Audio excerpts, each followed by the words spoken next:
নমস্কার বন্ধুরা, তোমাদের আমি আজ একটা ভালো একটা জিনিস শেয়ার করতে যাচ্ছি। দেখো, আমাদের এই যে সমুদ্র ভেসে আসলো, এর নাম হচ্ছে বার্জ। ঠিক আছে, এর মধ্যে এই মালটা নিয়ে আসলো, এই মেটেরিয়ালটা নিয়ে আসলো। ঠিক আছে, এটার নাম হচ্ছে সাদা যে কংক্রিটের পিসটা দেখতে পাচ্ছ, এটা হচ্ছে সিকমেন্ট।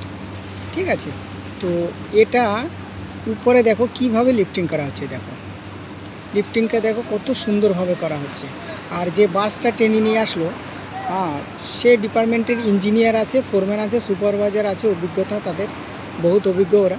ঠিক আছে, ওরা এটাকে এনে উপরে দেখো হ্যাঙ্কিং করে দিল। কত সুন্দরভাবে উপরে লিফট হচ্ছে। লিফট হতে গিয়ে ওই উপরে যখন ওই উপর থেকে দেখো সিধা একটা পিচগুলো জোড়া আছে। ঠিক আছে, ওটা উপরে গিয়ে রোপ সিস্টেম আছে ওর মধ্যে। ঠিক আছে, ওই আর রোপের মধ্যে ওই জয়েন্ট করে কাপলা লাগিয়ে ওটাকে টাইট করে দেবে। ঠিক আছে, এই ছোট ছোট পিসগুলো জুড়ে আমাদের এই ব্রিজটা তৈরি হবে। ঠিক আছে, এটাই হচ্ছে মালদ্বীপের বন্ধু আমলক্ষ ব্রিজ। আর দেখো উপরে যারা আছে তাদেরও সেই হিসাবে অভিজ্ঞতা আছে।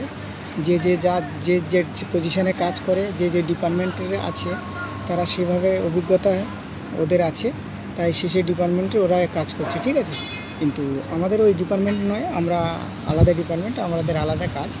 তবে ওদের সাথে থেকে আমরা একটু দেখে শিখতে পারি বা এগুলোর নাম জানতে পারি কি হয় না হয়। খুব সুন্দর লাগছে দেখো বন্ধুরা। ঠিক আছে, আর এই ভিডিওটা বেশি বড় করব না। ঠিক আছে, এটা হচ্ছে মালদ্বীপ সমুদ্র। ঠিক আছে, এই যে বোট যাতায়াত সবসময় চলছে। তো আমাদের 6.7 কিলোমিটারের যে ব্রিজটা, প্রায় 7 কিলোমিটার, অল্প একটু কম আছে। তো যাই হোক, এবার কী করে যখন জয়েন্ট হবে তখন আমি আগের ভিডিওতে তোমাদের আমি দেখাবো। ভিডিওটা বেশি বড় করব না। খুব সুন্দর লাগছে। যদি ভালো লাগে বন্ধুরা আমাকে জানাবেন কেমন হলো। ঠিক আছে।